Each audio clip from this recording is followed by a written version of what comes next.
Welcome back to Weekend Movie Bros, where I am Jacob and this is my brother.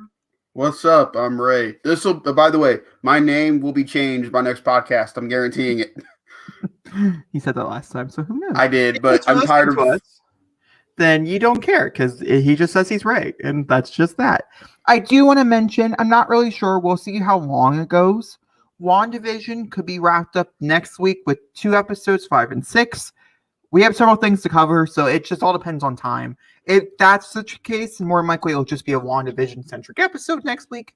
So yeah. Because there's a lot to discuss from this week's episode. Yeah, but who knows? We could go through these really fast, and we might not, we might have time. So it's just putting it out there for anybody who specifically watches this weekly for WandaVision information. Mm-hmm. I guess just fast forward and see if you get lucky. If you don't, we appreciate the view nonetheless. Thank you for clicking on it. All right, let's go ahead and get started. We have a lot of things to talk about. We're going to go back and forth. Some of this stuff does contain spoilers. Mm-hmm. So just be aware of that. We'll say when it does and what the spoilers contain towards. Mm-hmm. We also are going over the Golden Globe nominations in a separate one. So if you want to listen to that, it'll be exclusively on audio. So you have to go to a podcast format. We don't post the videos over here. Those are exclusive for the people who are dedicated over there. Just the way it is. All right, you want to get started? Let's do something small. Let's start here. So, Variety and Deadline reported earlier in the week that Jamie Lee Curtis will be playing Dr. Tannis in the Borderlands film. She is a scientist who works on the way the vaults work on Pandora. For future, if they continue on with her, she'll also become a prominent character involving being a siren later in the story if they continue on with her character in that direction. So this is how I've been feeling about Borderlands up to this point. All the casting has been really weird for this movie. And I mean weird. From the fact that Eli Roth is directing it all the way down to Kevin Hart playing Roland. It's just a lot going on with this film. And of everything they have announced so far, Lilith's announcement as Cate Blanchett is still my favorite thing they've announced so far. When I think of Tannis, Jamie Lee is not the first one that pops to my head. However, she has blown me away in the past couple of films I've seen her in these past couple of years. So therefore, I will give her where credit is due. I think she'll do great with the role either way. I don't know. My state here is dang. Either the script must be really good or the paycheck must be really good. One or the other. How much money are they in? Also, are they spending a whole bunch of money on the cast? Or is it going to be like a Knives Out situation where only a few of these people have big roles and everything else is just going to kind of fall into the wayside? Whereas Knives Out, like, there was only like one big role and everybody else was there, but they didn't have like a lot of screen time. So is that another thing? Because this is like a really weird choice for Jamie Lee Curtis to hop on. So I don't know. I found it to be weird. I found it odd. It makes me wonder what the budget's honestly going to look like. Because again, Eli Roth is not known for big budgetary films at all. He's more in line of doing these, low budget, really, really intense, gory movies. And Borderlands honestly fits that perspective very, very, very well when you think about it. Like, they can shoot Pandora at a desert and it would look like Pandora. But the world itself, for people to be like really intense and stuff, it needs to be. Well, that's why I'm wondering now. Are they going to go the Borderlands 3 route now, which is where they did a lot of planetary travel? We saw a lot of different areas and locations because Borderlands 1 and 2 mainly stayed on Pandora. They never really traveled to other planets. So I'm thinking now that this is going to be a more upscaled version of Borderlands 3. If that's the case, then the casting they're doing right now makes sense. However, Kevin Hart's casting is weird because in Borderlands 2, Roland dies. He is not in Borderlands 3. So I don't know. Well, I don't know the context of the film they're doing. Are they just mixing the two of them and keeping them around? I'm not sure. So it's all context. Also, they still haven't announced when this film's coming out. So I was gonna say, I mean, They're obviously still casting, and so they probably don't even have it slated to start filming yet. Mm.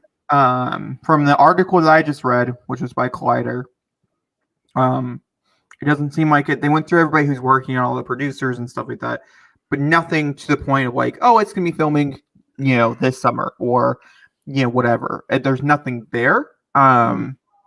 So who knows when it actually will be filming. It could be 2 years from now, it could be a year from now. Who really knows? And who knows if they're trying to film on locations or if it's going to be a lot of, in studio house where it's a lot of VFX and stuff in the background. How big is this going to be? Is it going to be a really high up octane film, which costs a lot of money, expecting it's going to do really well? I don't really know how much money I would put at it since it is a video game movie. Video game movies are historically known to do poorly. So I don't, I think a smaller budget and then build your world as if it does really well with sequels as you get more and more money, I think would be much more. Honestly, they should follow the formula of the games. Borderlands 1 is a very small, it's just in your nose, crazy action, really funny game. Borderlands 2 significantly got bigger. Borderlands 3 went off the wall nutso. So I feel as though they should follow the game strategy of just progressively making the story bigger and bigger and bigger. Honestly, for me, if I was hearing about a Borderlands project, I would rather of them announcing it's a Handsome Jack film. The origin of Handsome Jack and how he became the ruler over, the Children of the Vault. How he got to that point, then leaning into the Vault Hunters. Because honestly, the Vault Hunters are cool. Don't get me wrong. But the highlight of any Borderlands game now is when Handsome Jack is on there. Because he's one of the most charismatic, crazy villains you ever see. That's just me. But the problem is the prequel, which they did do to Borderlands, which is like 2.5 or whatever. The pre-sequel? The pre-sequel, thank you. Is the least amount of selling one. And so you would want to go with more profitable one that people really did like, which is the base games. I wouldn't go with 3 because 3 had a bunch of problems last year, and stick with 2. But here's the problem. I don't really think it was 3 that had a whole bunch of problems. I think it was how the studio handled to put 3 out, which had a whole bunch of problems. And it just ended up really hurting it. I don't actually think the game itself, I thought there was a lot of elements to that game that I really liked, that I wish would be implemented into other games, such as when you play multiplayer, the enemies are on your scale, not on the highest scale. Whereas most multiplayer games, it's on the highest scale and not on your scale, and so you tend to die. Or the loot is on your scale or their scale, depending on who finds it first. I think all that stuff was really, really cool, and different things I think should be added to other massive multiplayer games that are like this, that you can play with friends and stuff. I don't know. Maybe they'll patent it. We'll see. Hear about that? The whole Warner Brothers patent thing? I listen, Warner Brothers in their gaming divisions is just not having a good week because CD Projekt Red, if you did not know, got coded. I did hear that. Yeah, that was real bad. Did you not know that? CD Projekt Red's a Warner Brothers company. Did not know that. Nothing to do. Why do you think you see the Warner Brothers logo in front of Witcher 3 and Cyberpunk? I don't pay attention, I guess. I just don't know. But yeah, they got coded hard. Both Witcher 3 and Cyberpunk. Witcher 3 got destroyed. It was bad. They cannot catch a break. It's their own fault, but they can't catch a break. Yeah. All right, moving on and downward. This is short. This is a quick little story. Zachary supposedly had opinions, so maybe it's not as short as I thought, but it will be. We're talking about Powerpuff Girls. Now, not the beautiful animated Powerpuff Girls that you know and love, that you watched as a child, maybe, if you were blessed. If you weren't blessed, then I'm sorry for you. No, this is a CW. Or you also have the new animation that came out this past year that everybody really likes as well. Yeah, no, I'm talking about the old one, the I know one, not the whatever that was. So, or the new CW decided, you know what? We're really good at this whole remaking thing. They're not. No, they're not. I think they're really good. So let's try it. So now we're following Powerpuff Girls after being abused supposedly as a child for having to spend their whole life, doing missions. It's not like actual the dad abused them or anything. It was just more like mental abuse or whatever. Still very bad. Both are extreme. And now they're 20-somethings and they're repressing their powers and they're living their own life in the world. And then they have to come back together to fight evil or whatever. It's probably really low budget. And the actors are probably going to be very corny. And the dialogue is probably going to be very cringy. And the outfits are going to be really scandalous. And it's probably going to be trash. The only thing I'm looking forward to in this entire scenario, the CW does gorilla CGI very well. So Mojo Jojo is going to look dope. Other than that, this is the stupidest idea I've ever heard for a live action department. Because you're taking away everything that's the essence of Powerpuff Girls while doing this.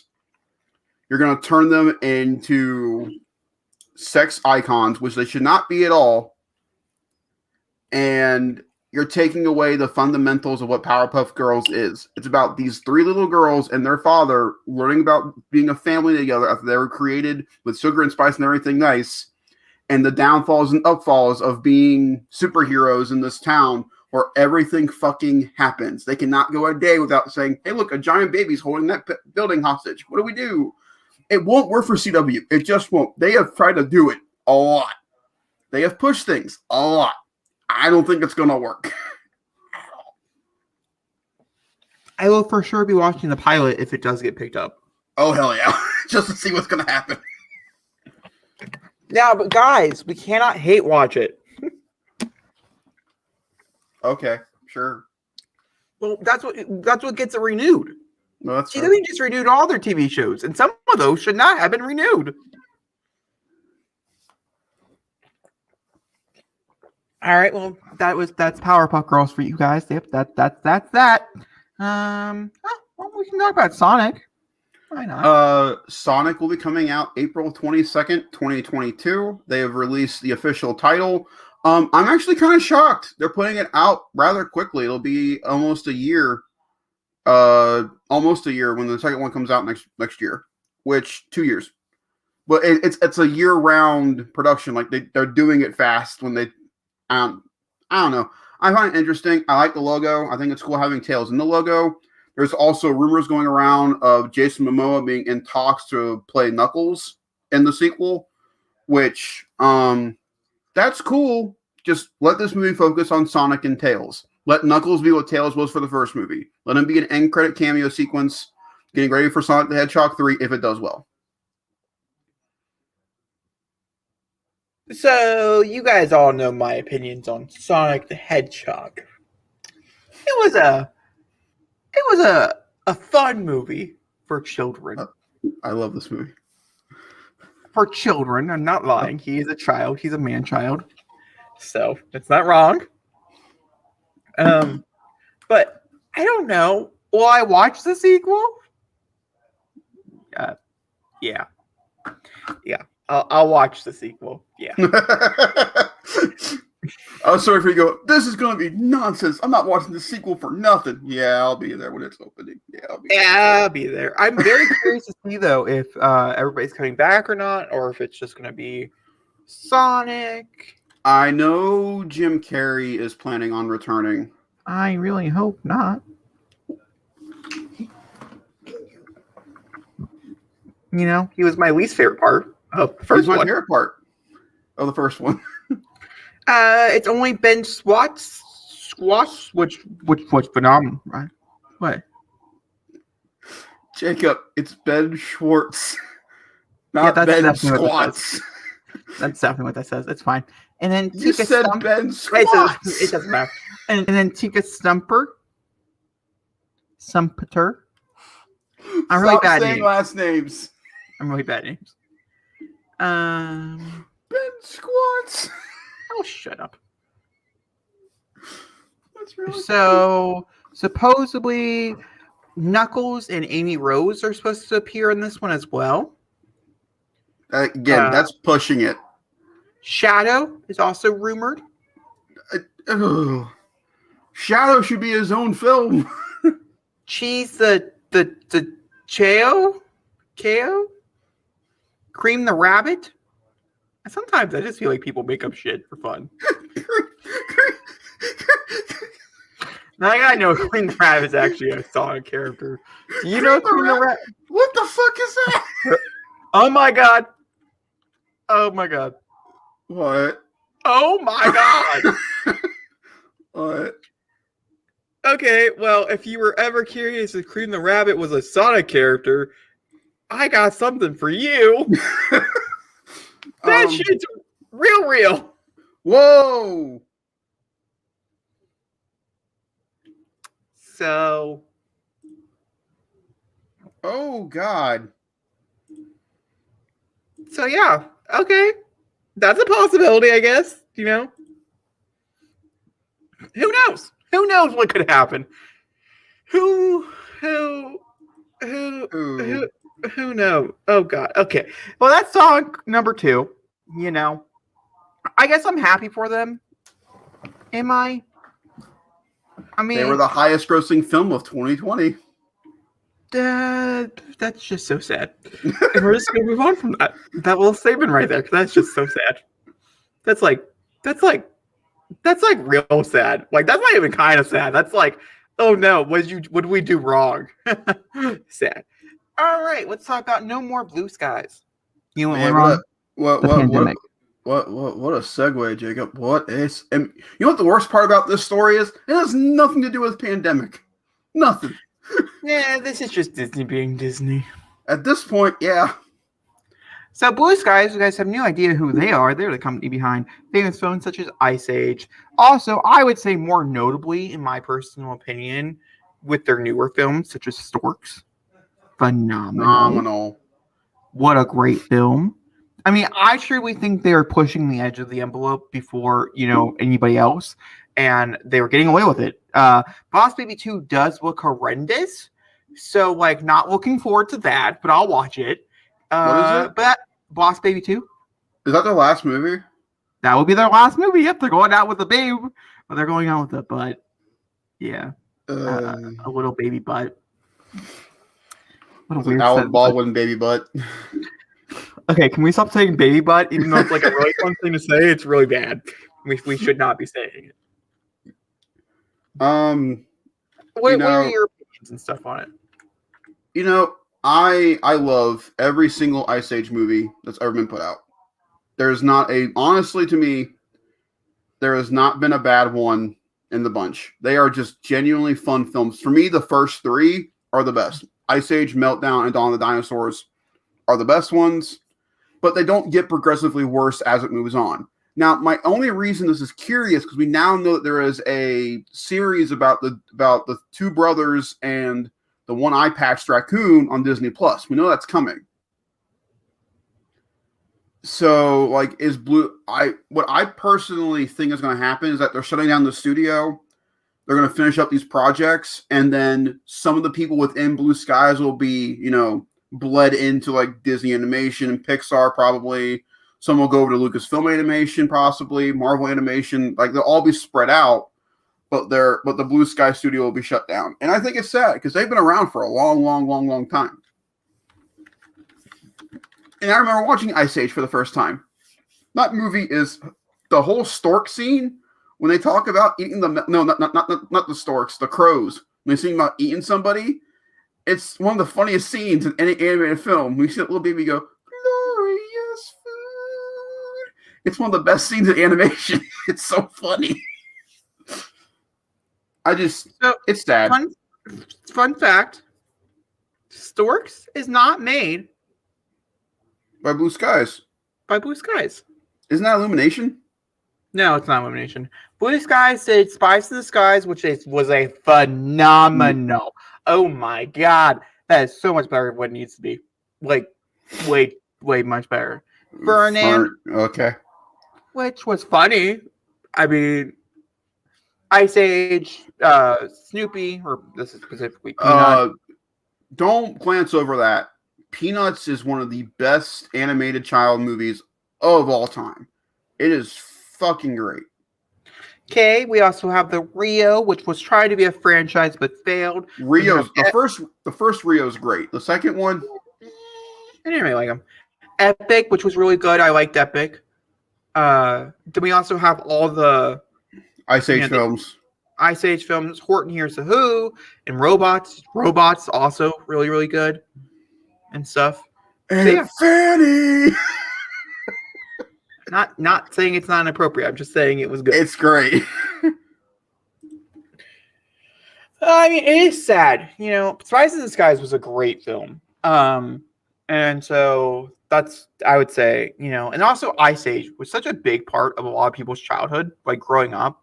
You grew up with Ice Age. We grew up with it. And so it is kind of sad to see, once again, another studio being dismantled by a mouse house. Mm-hmm. So. But I also understand where Disney was coming from with the decision. They already had Walt Disney Animation Studios and they had Pixar both. I think there's a point of being the best and then hitting other studios with a head over hammer of having 3. Yeah, I understand why they did it from a financial point of view, but as a consumer, it sucks not knowing that, Ice Age won't continue on in some way, shape, or form, possibly. Maybe Disney will do something with the property. Maybe Disney will take over Ice Age if it does well. I mean, it's not like a dead property. No. The last one came out in 2016, and they always do really well. Yeah. Without a doubt, they do really well. So, yeah. And I bet it does well for Disney Plus. Like, all of them are on Disney Plus. And I know the first one and the first 2 are. And I know they probably do well for the streaming service. So, who knows? And that could be a big factor, is that maybe they're not doing well. And maybe there isn't. Maybe they don't believe there is money there because people are not going and finding them, and maybe that was a reason why they decided that, it wasn't worth it. Because animation's really expensive. Like, yes. Spies in the Skies costs a lot of money to make, and it did not make its money back. It made $171 million worldwide when everything was said and done the year it came out. Which is just sad. Yeah. Good. I didn't see it. I wanted to see it, but I didn't see it. Like, I think the action sequences in it are phenomenal, and it's genuinely funny. So, yeah, I don't know. All right, moving on. Is there a specific one you want to talk about, Zachary, right now? Just keep going. I like how you're just doing it. Just keep moving the flow. Okay, we're going to go down here. All right. Sure. I don't know. I got to look up the one thing, so I'm going to Google that. You start talking about that. Super Bowl, we had 5 distinct trailers for Super Bowl. We had Raya and the Last Dragon, Coming to America, which the more I see from Coming to America, the more I'm getting excited about the movie. We have Nobody, the ripoff of John Wick. We have F9. We have. It's not a ripoff. It's made from the same people. It doesn't matter. We have F9. We had Falcon Winter Soldier. But the surprise for me was M. Night Shyamalan's Old. This movie looks weird. And I know it's an M. Night Shyamalan movie, but this looks weird. My favorite trailer is between Falcon and Old, to be honest. F9, I want to get excited about. Don't get me wrong. But the end of the trailer says it all. In theaters soon. When will that be? We don't know. So therefore, the footage was cool, but I don't want to get excited for it until I know when it's coming. Whereas with Falcon and Winter Soldier, we know it's coming within the month. Old, we don't have a release date for it yet, so therefore we don't. I can enjoy what we saw. I keep saying Nobody is a ripoff of John Wick, and I will say that. I'm not going to take anything away from it though. It looks like fun. It looks like Bob Odenkirk's having a great time with the role. I'm not saying that. It's just, to me, it's just not for me, and that's completely fine. Difference of opinion. If you like it, great. Just for me, not there. Raya is the exact opposite of Coming to America. The more I see of Raya, the more I'm not looking forward to it. It looks like a generic Disney film with a generic message coming through it. I know it's trying to be, but it's more and more looking like what I didn't think it was going to be. Coming to America looks funnier every time I see it. For me, I love the first one very much, and that full trailer was great. And then the last one we got was I named them all off. Raya, F9. That's it. Oh, then yeah, that's my opinions. Well, we're going to talk about a few of them in more in-depth detail here in a second. But if we're just ranking them, a genuine ranking, okay? Oh, I don't know. It would probably go F9. No shocker for anybody. Falcon Winter Soldier. Old. Raya and the Last Dragon. No, nobody. No, I'm right. Raya and the Last Dragon. Nobody. And then Coming to America 2. The reason for that is Fast and Furious is my favorite franchise of all time. I'm always going to put a favorite towards that no matter what. So, sorry for everything else. Falcon Winter Soldier, I'm genuinely excited to go back into original Marvel. I'm ready for the change. You know, I think WandaVision is a great ass time, but also sometimes you need the action sequence and stuff that make Marvel what Marvel is. You know, I need a Winter Soldier in my coat. You know what I mean? And this looks like it could be a really good Winter Soldier. So we'll go into more detail about that in a second. And then Old. Thank you. I thought so. Old. I don't know. It's a mixed bag for me. I personally really don't like it. Night Shyamalan. I didn't like Servant. I did not like Split or that whole thing. I didn't enjoy any of those. I didn't enjoy 96% of his movies. I think are trash. They're not bad, so I guess that means I said they're trash because they're bad. They're not subjectively bad. They're just not subjectively good either. So it's a mixed bag for me, and I think Old is another mixed bag for me as well. It also, I don't know, from a trailer standpoint, it felt very telling. Where I was like, I kind of putting the pieces together already, and I'm only seeing 30 seconds. That's fair. So, and that could just be the fact that I consume horror content like it's freaking butter. So, once you see them all, you see them all, you know what I mean? And you just have to start. So, I'm really nervous that the twist in it is going to be some outlandish, some stupid ass thing that's going to make it seem like it's a trash film. Like, Avatar Aang comes flying down and gives him the power of the wind. Or Glass. Just Glass. Just Glass. Just Glass. Mm-hmm. So, or The Village, which I know a lot of people like, but I just The Happening. Come on, Grass. I don't care if I spoil that movie for you. You deserve it. I promise. I promise you. I swear, guys, I don't know what's going on. This grass will not stop eating people. What is happening? I kind of want to watch The Happening for movie commentary. You know, you're putting it in my head. You know, that'd be a really fun April Fool's movie to watch. That would be a fun April Fool's movie to watch. Ooh, we might need to circle back around. By the way, oh my God, the wind got him. Okay, so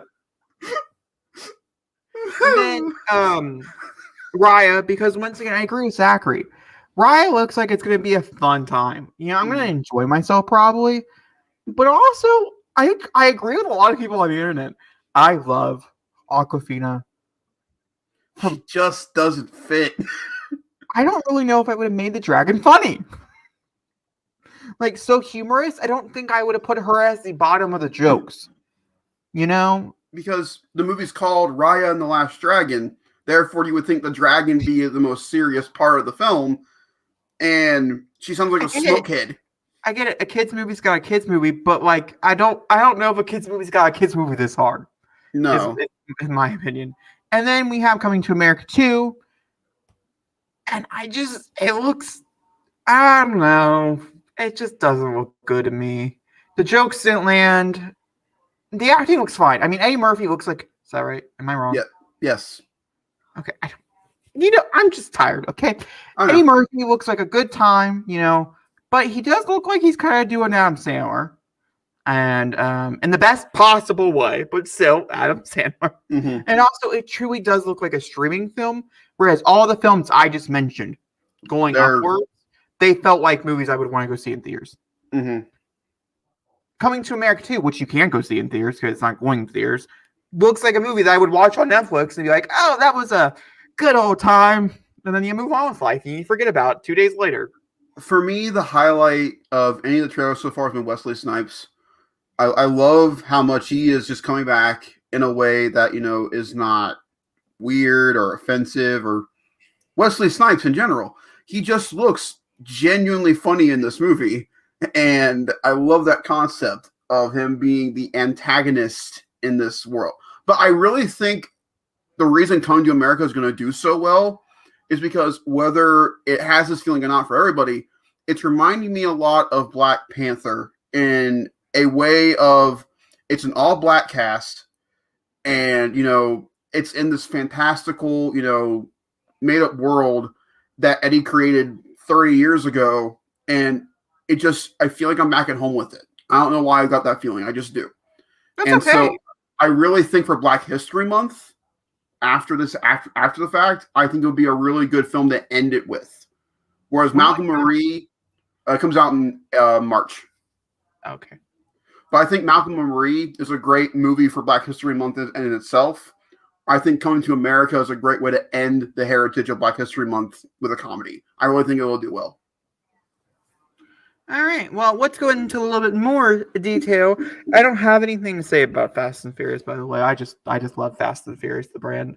So I was just happy to be there. Those 30 seconds, I was happy to be there. I was really excited.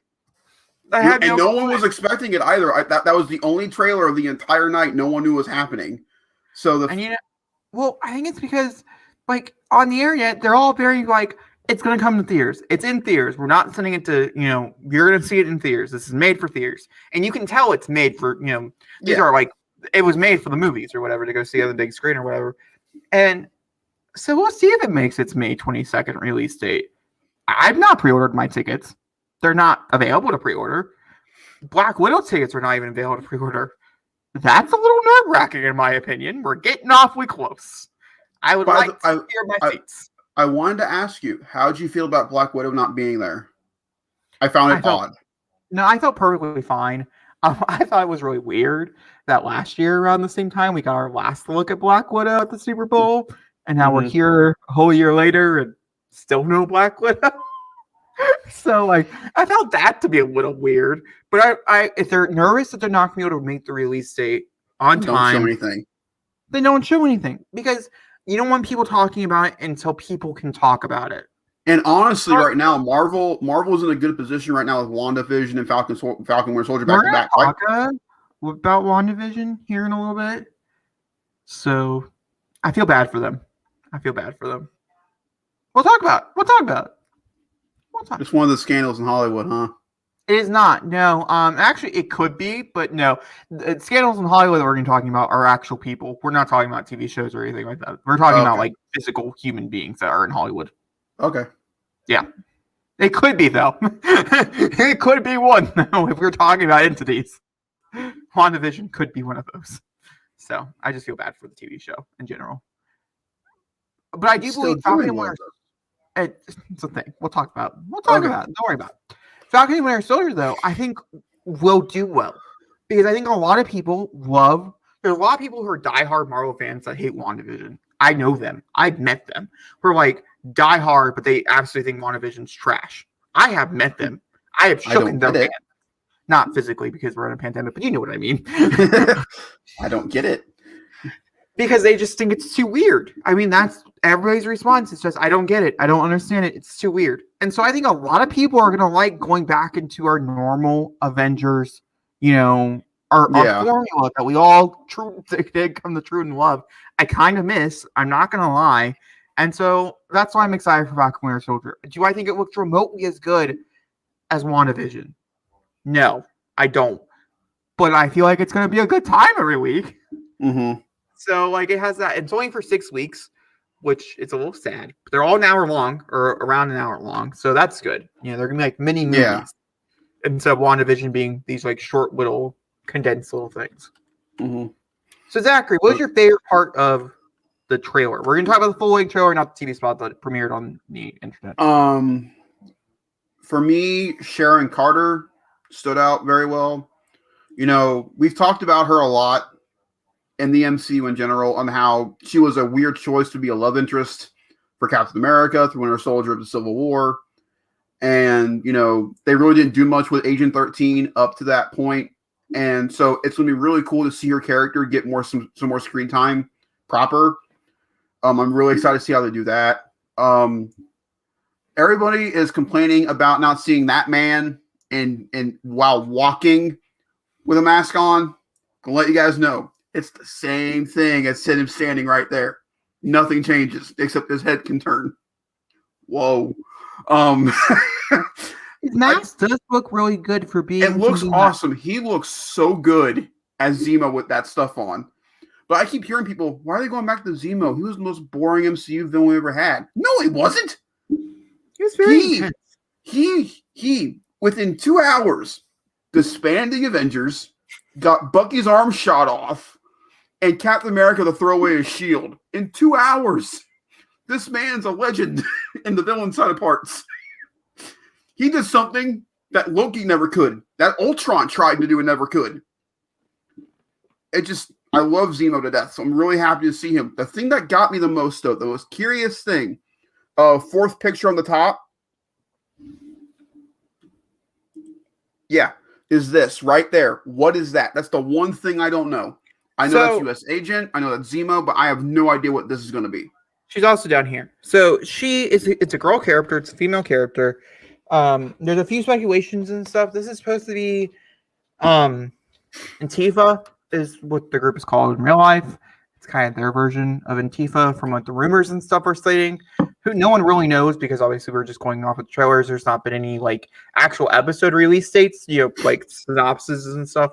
So we don't actually know what the TV show itself is about, except for figuring out who basically is new Captain America. I'm assuming will be a big part of the TV show. Other than that, theory about that.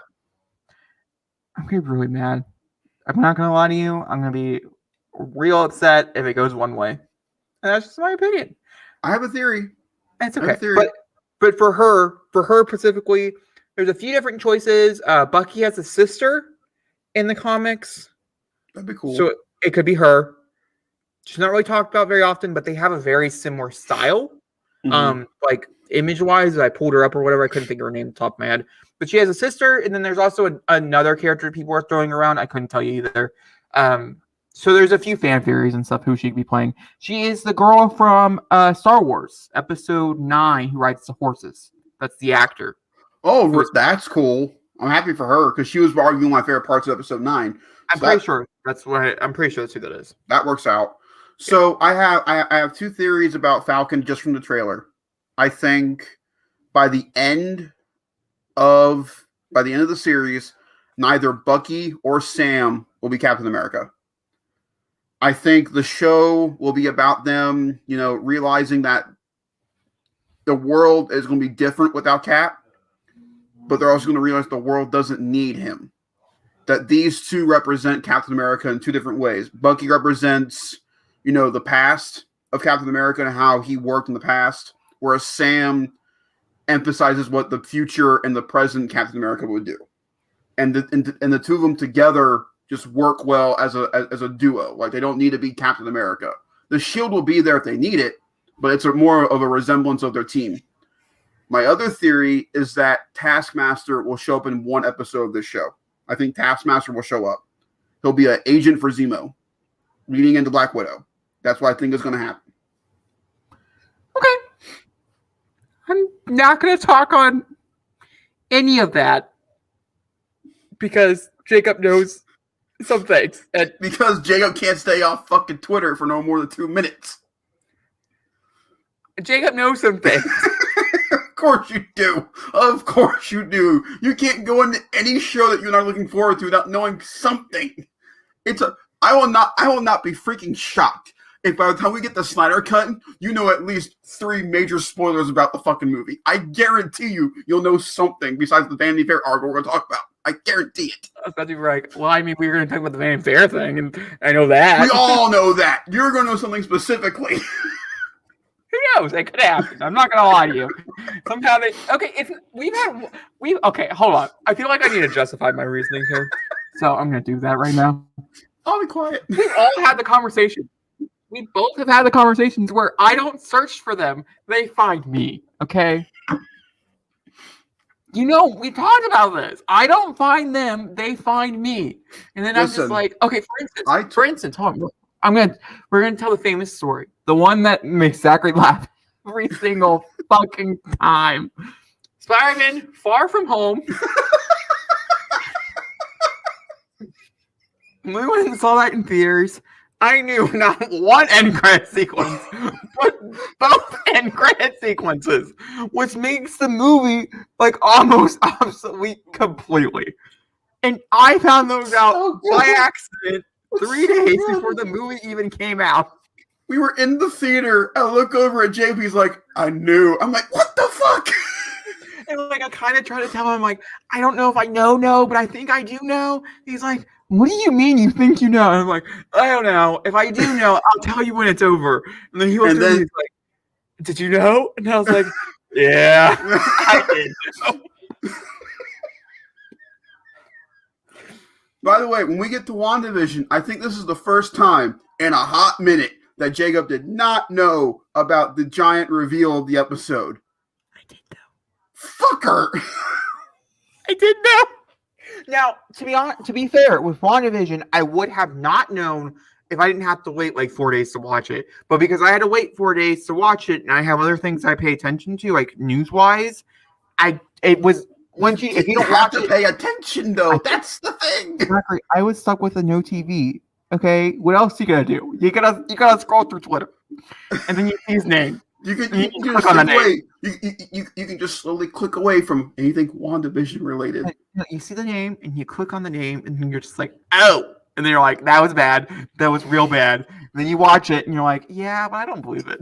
If you see anything for Snyder Cut, anything, don't click. I know some other things as well for WandaVision, what's going to be happening here soon, which is what we're going to be talking about. I only know like 1 or 2 more things, and they all should happen within the next episode. I should not know anything past episode 6. I don't believe you. Episode 6 would be a fucking fun time. Off of all the things I know, oh my god, episode 6. Who's your source? God damn it. Who are you getting all this information from? Okay, so we're gonna talk about something, and I was gonna mention it when we talked about WandaVision, but like I said, I don't know if we're gonna talk about WandaVision this week or not. So I'll just mention it here.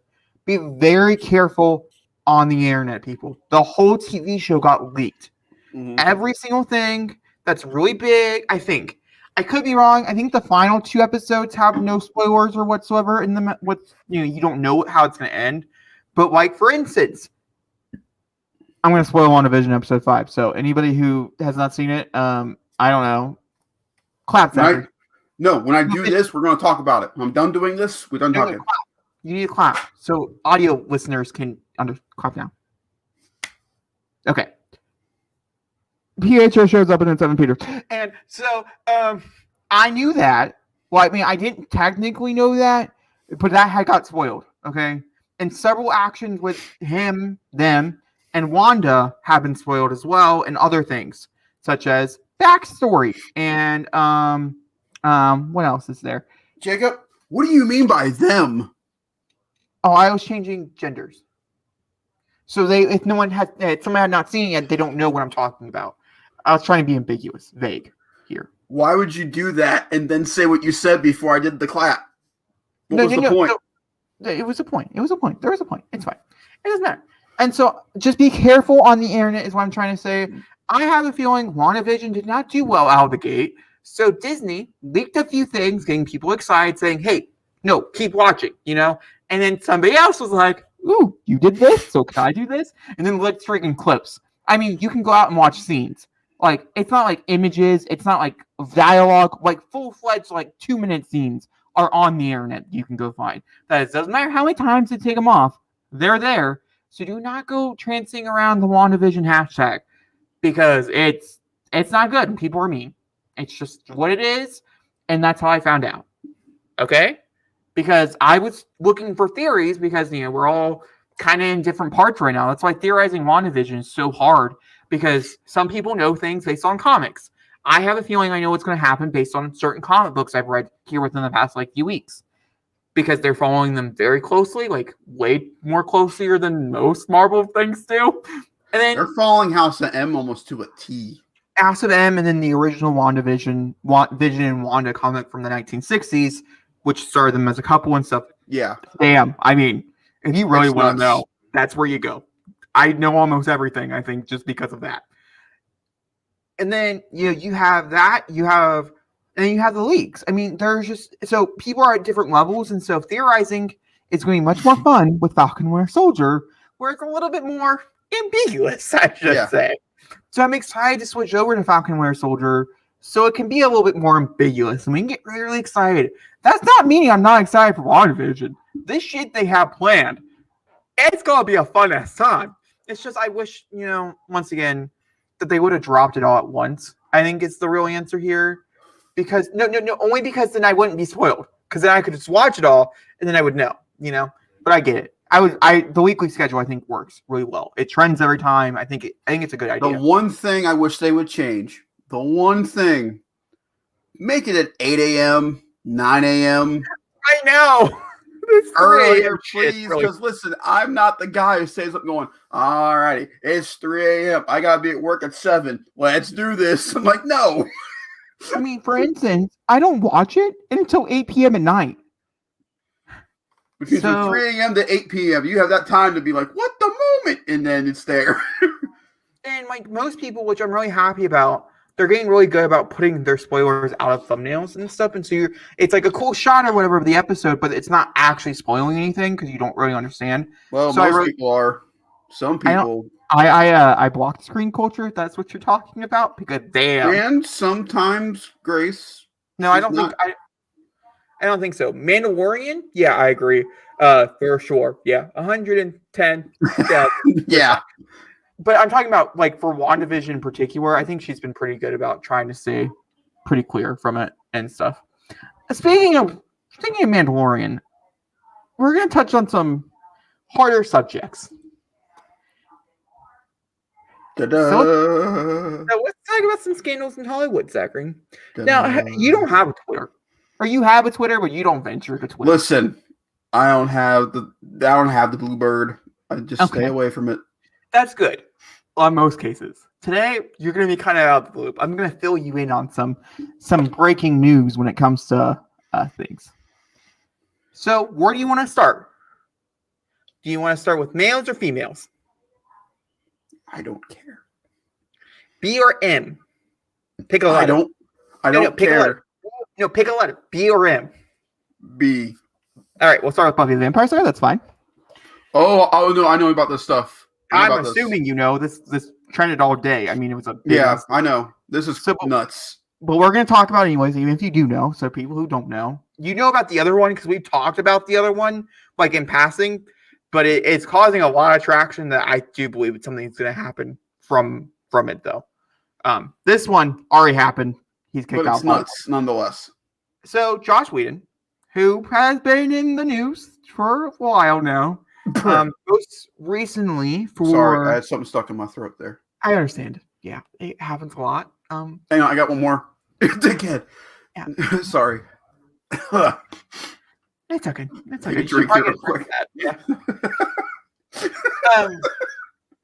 So recently, he was in the news for Ray Fisher. Ray Fisher made a lot of claims and stuff against him when shooting Justice League. A lot of other people came forward. The only person who did not come forward was Henry Cavill, which he then came forward later on because he was out of hot water with HBO, with Warner Brothers, and so he could talk about it. I get that. You're trying to secure your career. It sucks. I'm sure you probably texted him saying, "I'm on your side. I just physically can't, say anything about it or whatever."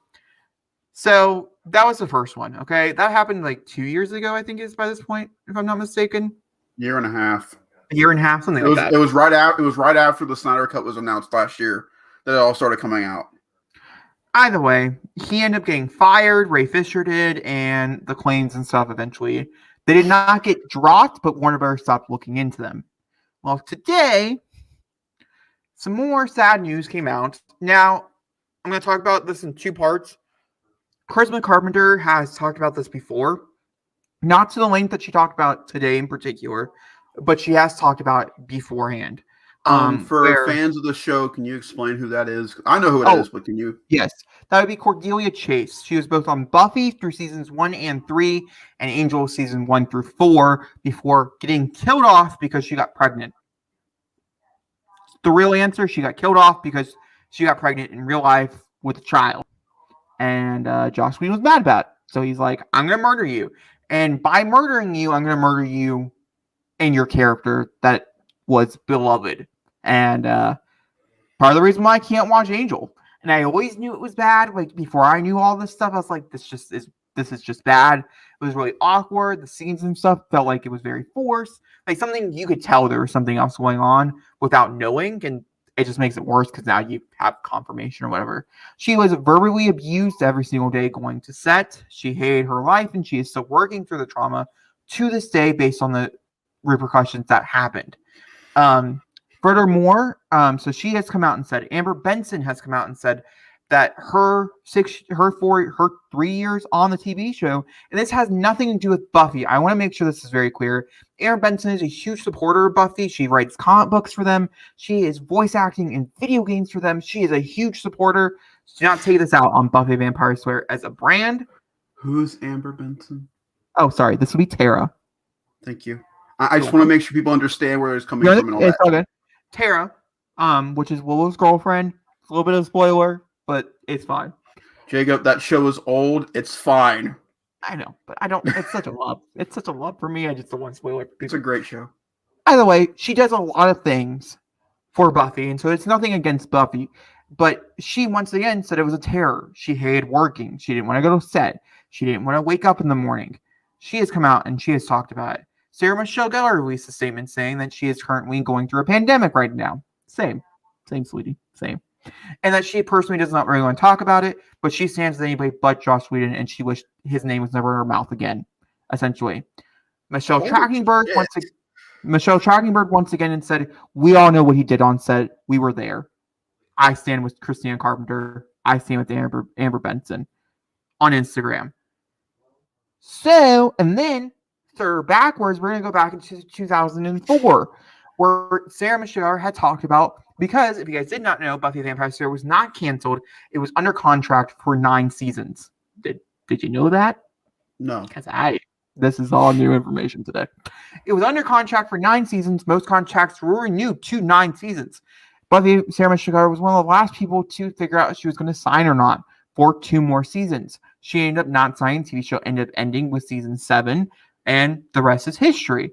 She ended up quitting the TV show because of Joss Whedon, saying that he was a tryant to work with and that she hated going there every day of her life and trying to figure out when to quit was the best time. Figuring out that at that point in her life, that was the best time.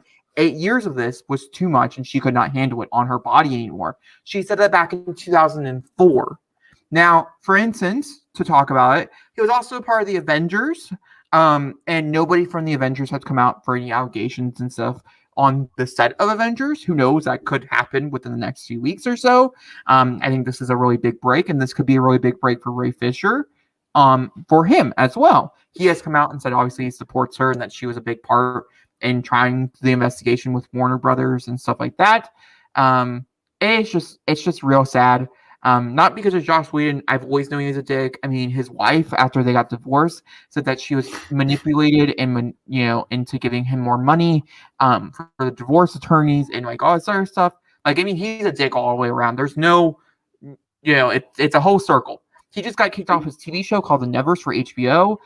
Completely, he will get no credit whatsoever when it airs on HBO, even though he produced it and directed it, all 7 episodes or 4 of the episodes or something like that. He's getting kicked off completely. The new creator that they hired will get the name on there. He's getting no money from it whatsoever. He is literally kicked out of Hollywood. He is blacklisted, which, to be honest with you, isn't a bad thing. Based off everything that you hear, and it's really sad for me. I take this as like when all this stuff with Harry Potter happened with J.K. Rowling, who's also a horrible person. Mm-hmm. It's such a conflict because I love the TV show so much, but it makes, I own things for Buffy the Vampire Slayer. So like, it is what it is. Like I own a lot of different things from it. But it makes it really hard to want to buy merch or something because I don't know where that's going. And I don't want him getting any profit off of it because of the simple fact it's sucky. I do wonder if this is going to end up hurting any of the reboots or anything that they had planned or any of the sequel series or whatever. If just like Harry Potter, if it's going to have a really hard time, getting anything off the ground. So who knows? But Zachary, how do you? Because Whedon was fully involved with all the comics going forward through Boom. He was in on everything for Buffy. To me personally, all of that should go right to Sarah. I think Sarah should have kind of a creative freedom and control over the brand. I actually believe it should be Marty Nixon. Marty Nixon was a head writer for Buffy throughout all 7 years and helped write some of the comics and stuff. Mm-hmm. Sarah Michelle Gellar has distanced herself quite a bit. I don't mean any harm. I love Sarah Michelle Gellar. I watch anything Sarah Michelle Gellar is in, but she has just distanced herself so much from the character. And with her reluctant to want to do anything with the character, I would probably get somebody else who is much more reluctant to do something interesting. That's with fair. The brand. Well, So. for me, as you know, I'm coming at from another nerd point standpoint.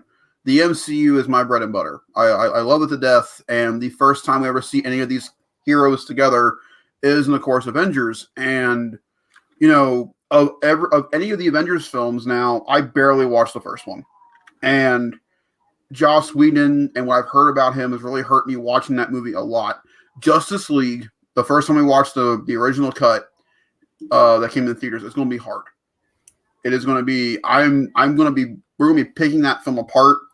Something to see, like where we can see like where the lines were being drawn, and you know, like where he was adding things that shouldn't have been added. I'm just, you know, it sucks. You know, from a nerd standpoint, it sucks because, you know, I've known Josh only to love this stuff. He loves comic books. He loves, you know, geek stuff. And, you know, this feels a little bit like, I'm going to bring up something here that I haven't brought up before on the channel because I have no real reason to. But I want to bring it up with this because it just adds to it. Earlier, at the end of last year, my favorite group, Achievement Hunter, unfortunately ran into some allegations involving children with one of my favorite streamers, Ryan Haywood. I'm not afraid to say his name. He's a fucking prick, much like Joss and J.K. Rowling. And, you know, he tried, much like Joss, to come back into the fray, and Twitch kicked him off. He is no longer allowed to be on any part of social media or any of that nature. And for me, it sucks the most when you feel like you know the guy in some way, shape, or form. He's done so much for you growing up. And to know that that's not the case, it sucks. And I've been on Ray Fisher's side since day one. He has been wrongfully accused of everything that's going on with him. He was wrongfully fired from The Flash. And so I really hope Zach can come in, give us great moments with Cyborg and Justice League, enough for Warner Brothers to see that this character needs to be played by him, and that should not be thrown away like it was.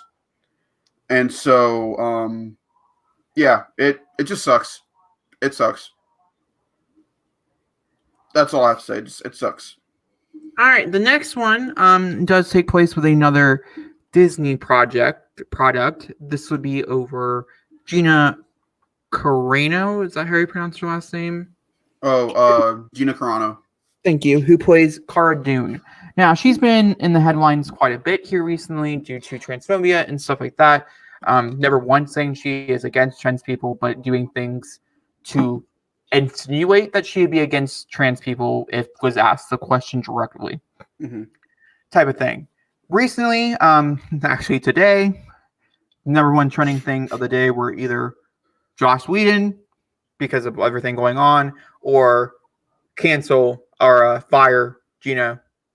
Mm-hmm. I pronounce the last name. Because of several different reasons. She is, once again, a lot of people, and I do agree based on everything I've read so far, does seem very transphobic and a bunch of different reasons, and yet Disney has yet to do anything about it. And so I think this was another call out saying, hey, she's doing all these horrible things, and we have proof that she's done all these horrible things. Does she have to continue on playing this character? We're not saying rewrite the character or recast the character, but just write the character off the TV show. She doesn't need to continue, type of thing. Which really sucks because I really do like Cara Dune. I'm very curious to see certain storylines with Cara Dune going forward. And I do think she did a really good job in season 2. I thought she was quite enjoyable as Cara Dune. But I think she, supposedly, from what we can tell on the internet standpoint, I don't know her personally. You know, Joss Whedon at least had people being like, no, he was a dick. This was much more like, we have receipts. We have to remember with Gina, before she started acting at all, she was a UFC fighter. Yeah. You know, her first real big project was The Wire back on HBO forever ago. And she had no real speaking lines in that. She was actually audioed over in The Wire. So again, it's hard to deal with Gina because her backstory is not within the Hollywood scape of things. It's mainly based in. Hold on. Huh? So we have direct news. Came out 10 minutes ago from Deadline. What? I happened to hop on Twitter and I clicked on the trending headline for Gina Carano, or however you say it. I don't care. And Deadline posted this in 6:30 or 7 p.m., but that's in California time. Get to the point. Lucasfilm calls Gina Carano's social media post aberrant. I don't really know what that means, but I can Google it in a second. Actress no longer employed by Mandalorian Studios. Holy shit. In the wake of Gina's controversial social media post, Lucasfilm has revealed a statement tonight with spokesperson saying Gina Carano is no longer employed by Lucasfilm and there are no plans for her to be in the future. Nonetheless, her social media posts denigrating people based on their cultural and religious identities are aberrant and unacceptable. Carano played the bounty hunter Cara Dune on the first 2 seasons of Mandalorian and looked like she should be seeing more of her. It appears not. The actress shared a TikTok. Oh, this is what did it. This is right. I forgot. This is very important to take note, and you're gonna be, everything else is bad. This is real bad. Share a TikTok post comparison of the divided political climate to Nazi Germany. Jews were based in the streets not by Nazi soldiers, but by their neighbors. This is what the TikTok said, by the way. This is not what she said. I just want to make sure. Actually, no, it says she wrote, so maybe it is what she said. I'm not really sure. Because history is edited, most people today don't realize that to get to the point where Nazi soldiers could easily round up thousands of Jews, the government first made their own neighbors hate them simply for being Jews. How is that any different from hating someone for their political views? Another photo on Instagram story. Say this. Fuck you, Gina. Had a person with several masks covering their face, so she was making fun of people wearing masks to be safe during the pandemic. That's obviously based on your own self or what you believe, but you know what I mean. This was just something that incited people to continue to say things. Both posts were scrabbled by actress Instagram this afternoon. However, others picked it up and reposted. I seen the images themselves. Other posts including a quote saying, "Expecting everyone you encounter to agree with every belief or view you hold is fucking wild," and one saying, "Just Epsilon did not kill himself." Jesus. And once again, I can send you it or whatever if you're curious. Fine. And then, because they actually have the direct things, and then you also have her Twitter bio, which is what caused the controversy while Mandalorian was going on, because she would not use pronouns, which to some people, it depends. I agree. Sometimes your pronouns could be transphobic because you don't use them or whatever, but it's obviously based on your preference, and that's why nothing happened with that. But obviously, calling the political climate as worse as the Holocaust, I think that's the one that did it. Well, exactly. There you go. That's nuts. How do you feel about that? Now we know that. Fuck her. Glad she's off the show. But now it brings up the question. So what's the New Republic show going to be now? Because it was supposed to all be about Cara. Yeah, I don't know. I don't know what to say. I'm kind of shocked. Yeah, I mean, I don't know. It literally just broke. That's nuts. Oh, and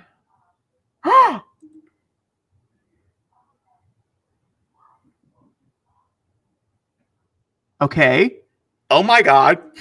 I should have went on Twitter. Why? We have another breaking news. I'm writing it.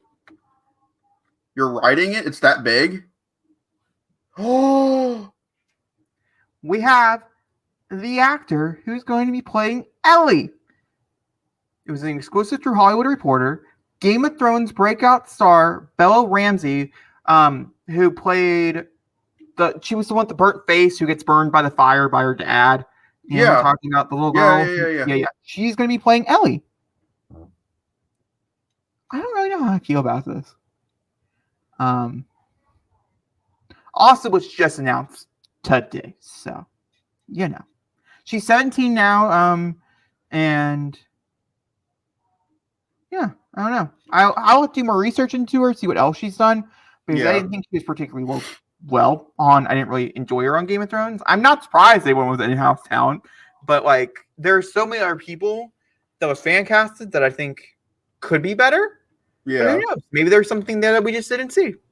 All right. Well, there you go, Zachary. How do you feel about that? Do you care? I don't know if you care. You probably don't care. Cool. Yeah, that's what I thought. So, all right. Well, that's some big news headlines that we just covered there. Wow. Fuck Gina. Congratulations to her. All righty. Wow. Just Okay. Yeah, I don't really. I'm a little speechless. You know what I mean? Like it's kind of weird. All right, let's move on over to Snyder Cut, I guess. Okay. So we have new images of Joker for Snyder Cut, along with some details about the Vanity Fair story. We also have a Snyder Cut clip from Steppenwolf destroying the Amazons, and oh my god, it's so different from the other one because he's just scary. Steppenwolf is terrifying, like he was supposed to be. Unlike the guy who's going, I will find the mother boxes and take them to the ship. Go, my minions. Find your way and destroy the Amazons. I'm terrifying with an axe. This is not Transformers, Zachary. But that's Steppenwolf from Justice League. I blocked that movie. I saw it once in theaters, and that's it. So. All right. Well, I'm going to pull up the Joker photos, but if you want to talk a little bit on the Snyder Cut clip, did you have anything else to say about it, or? It's violent. I understand now why the MPA gave Justice League rated R. It looks, watching him use those horses as a giant weapon was a lot. And then you see him actually hack an Amazonian in half. I'm like, well, that's something. I wasn't expecting that in this movie. And we now know that the Batman's going to say the word fuck. So I'm like, wonder that's going to happen. Bats? Huh? Do you fuck bats?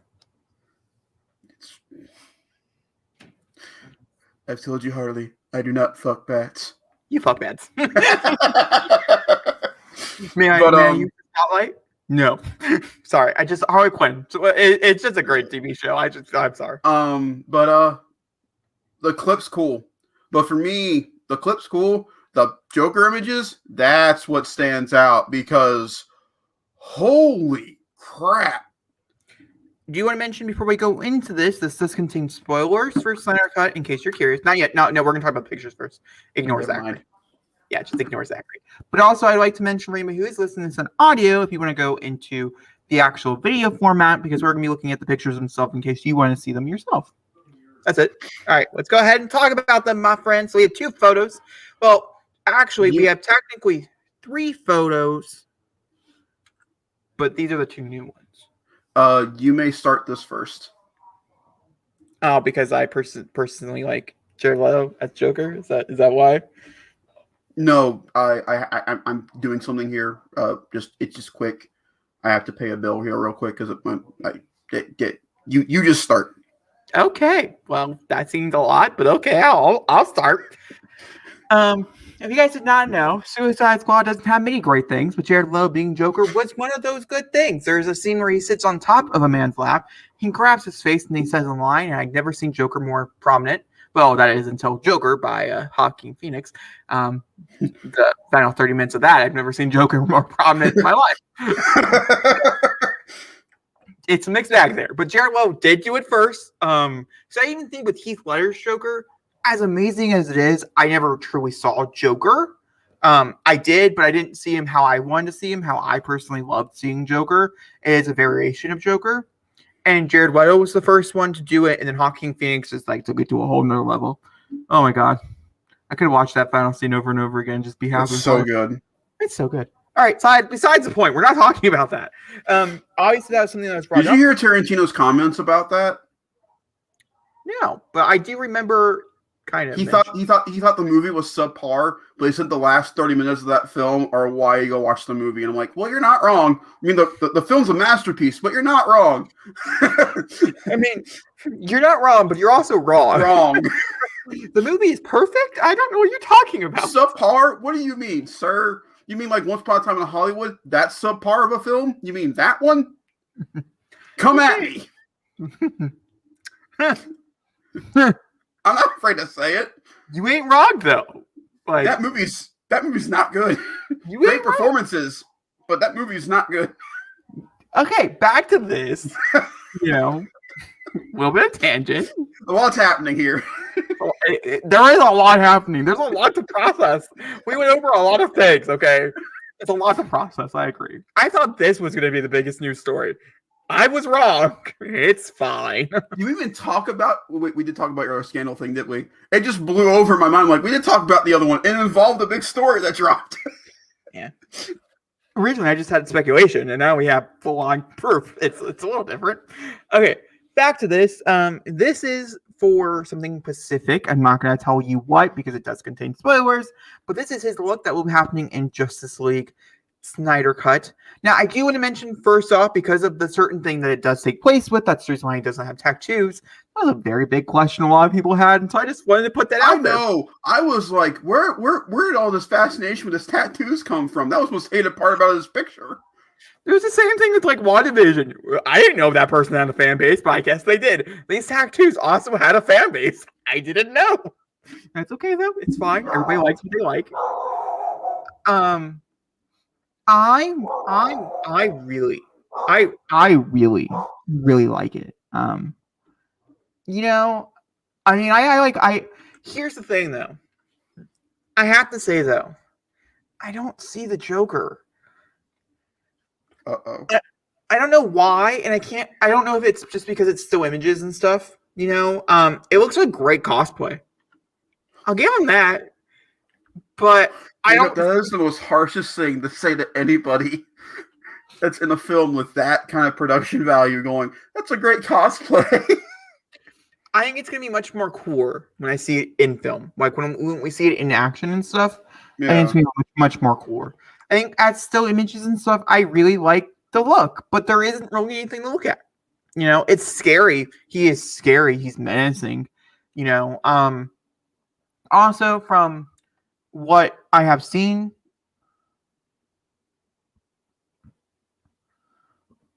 and stuff, Jared Leto wants to specifically work with Zack Snyder if he does come back as Joker in particular.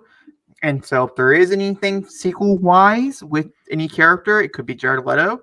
I would love for him to have a redemption. I would love for this to be like a mind-blowing experience. So would I. I think there's parts of this I enjoy, but also I don't know. Okay, so for me to talk about this, I have to do something here real quick. When I clap again, spoilers will be done. No. Just tell me what you think of the pictures, and then we'll get into spoilers, Zachary. Just tell me what was your initial reaction before you learned? My initial reaction is, I love this. I love it. Because no. I love this. Simply because of one put. This is what Joker should feel like in this universe. I love Leto's take on the Joker very much. I like his gangster vibes in Suicide Squad. But when I think of this dark, dreary, depressing world that we live in with DCU, especially when it comes to Snyder's Cut, that's the Joker I see Batman fighting. Not the one we saw in the purple car. This is what I see Batman fighting. This is what I see Ben Affleck's Batman fighting. He looks terrifying. He looks mesmerizing. I think without all the tattoos, you can really just see the creepy, eerie clown that he is. And by the way, everybody's like, well, obviously he came in for a short time. He didn't chop his hair off. I'm like, it adds to him. He looks terrifying with the long hair. Like, how long has he been in the asylum for? Why has he been there so long? Why has he tried to escape? What's up with them? And I'm just like, give me this, please. I've not been this excited for Jared Leto's Joker forever. This looks so good. I'm so excited to see this. Now, I do want to ask you a question because before we got these images by Variety, could you tell me what your initial reaction was to the sneak peek of him holding up? I thought it looked like Joaquin Phoenix. I didn't like it at all. I was like, they're just ripping off Joaquin. It doesn't look like anything new. I was wrong. I will fully admit that. I was wrong. This is different. This is unique. This is funky. This is weird. This is Zack Snyder all over it. And I love it. All right, now you can clap. Okay. So, in the Vanity Fair, spoiler alert, by the way. Can you put the word spoiler on the bottom just so they emphasize it? I think it made it easier. In Vanity Fair, they, of all the places really too, to do a full scene description, Vanity Fair of all. And so we now know that this is how Jared Leto's Joker and Ben Affleck's Batman are going to meet for the first time. And I love what Zach says in the article of like, they've been these characters for this long, and yet they've never had a proper conversation with each other. I'm like, yeah, man, that's what I want. That's what I wanted Ben Affleck's Batman movie to be, of just them just conversating and fighting. And I'm like, yes, you're giving me what I want. And the fact that he's part of the nightmare sequence is just dope. So we're going to see like this nightmare, eerie, creepy Joker just looking over Batman going, you're a problem. This whole thing you're doing is why this all happened. You're the reason Lois is gone, in my theories. You're the reason Superman's gone bad. You're the problem here. Not him. You are. And I'm just like, he's going to just break this man apart, and I can't wait to watch it. I'm so giddy. I'm so excited. Now, to further this, I do want to make sure I'm very happy Zachary did use the words nightmare sequence, as obviously the nightmare sequence takes place in Batman's head, and so it's not technically real. It's a continuation of the sequence from Dawn of Justice, from what I understand. Yeah, precisely. And there's two other characters that also pop up in this nightmare sequence. From what I understand, this is the sequence that was added to. And so there's a lot of cool new Easter eggs here. This was the big parts of like why they caught people back and stuff. I will not spoil the other two characters in case anybody who does not know will be there. If you want to know, there is a picture of the other one on the internet if you want to go look for it. I'm not going to say it, but it's on there if you want to go look for it. Then the other one is in a lot of controversy, and that's all I will say. Although from what I've heard, she whatever that is looks badass in the scene. So I'm we'll see. We'll judge it when we watch it. I don't know how far that will go, but we'll see it. We'll see. But I'm quite excited. I don't know. I think Snyder Cut's wrapping up to be something pretty magnificent. Hopefully. I think it's going to be really special. I really think it's going to be special. We watch it and we're just like, damn, that was a disappointment. We get to hour 3. I'm like, we got another hour left. I'm like, I hope that's not the case. I am praying to every DC god that I know. For Zach's sake, I really hope it just pans out. I really do. Spoilers. Of course you. What? Of course you do. Huh? Oh, I thought you said spoilers. I'm like, of course you do. But you took away the spoiler. Okay. Now I got it. End of spoilers. Okay. I got it. Jesus Christ. Don't jump down my throat like that. Freak gracious. All right. Let's move on over to our next standing one, which is new HBO Max animation. Speaking of HBO Max is agreeing with a whole bunch of projects. I'm going to run through them, and Zachary's going to tell me why they all suck, and I'm excited to understand. So let's go. One of them does. I do have a thought. So I'll mention my thought here in a minute. So HBO Max, I'm just going to read you I'm going to read parts of the direct article from IGN, by the way, is what I'm looking at right now. By Adele Anchors. It was uploaded at 3:50 at February 10th. Yep. HBO Max is now series ordering for 3 new adult animated shows. See, this is the part that concerns me. But that's fine. We'll get there. Including a spinoff that will tell the origin story of Velma Dinkley. That's the one. I'm like, an adult animated show? Well, we'll get there. We'll get there. I have a few thoughts and opinions. I have more information on that one in particular. And a revival of Clone High, which I don't know what that is, but I'm sure we'll find out in this article. So let's start with Velma Dinkley, because sure, the original and comedic series titled Velma, which is the third time she's gotten her own spinoff. Just Velma. I don't understand. I don't get it, but it's fine. It's fine. Well, unmax the complex and colorful past of the unappreciated brains of Scooby-Doo Mystery Inc. gang, Velma Dinkley, voiced by executive producer Mindy Kaling, The Office, and Charlie Greenaway, Howard Kine, and Sam Register will also be serving as extra producers on the 10-episode series, which is being produced by Warner Brothers Animation. Wait a minute. So, Mindy Kaling? Yeah. So I have a few. Velma? I have a few gripes to pick here. Linda Cardellini? Anybody? Well, that's a great one. I like the choices. I see where you're headed. Linda Cardellini, the person who's been voicing Velma for, I don't know, 11 years. Not Linda Cardellini, but the actual voice. I can't think of her name. Very famous voice actress, though. Could have came and done this out of respect. Also, how many different... I'm not trying to say, but how many different races is Velma going to be? I don't know. But, I wonder if the original voice actress did not come in to do this show because she felt as though, as we all feel, this is weird. It is weird. Now, is it going to be like while they're in high school? Which is fine. I'm okay with that. I'm not saying that's a bad thing. But and then Shaggy can actually be a pothead, because that I'll watch. I'm there. I'll do this. I'd rather watch a Shaggy Scooby adult animated series about him being stoned and talking to a dog that doesn't speak. I think that'd be more funny than the angsty days of Velma Dinkley. I need to see a trailer. I need to see an image. What I need to see is an image. Just a picture. Because it does say Scooby-Doo Mystery Inc., which means the other people are going to be there. So I'm curious, who they're going to cast for that. I'm going to be really mad if they do another thing where they're like, we're going to cast all new actors, even though the same voice actors been asked, voice acting them for literal. I don't understand it. I don't get it. I get it when you're trying to adapt it to live action. You want to bring the voice actors. You want to put new faces into the characters for live action.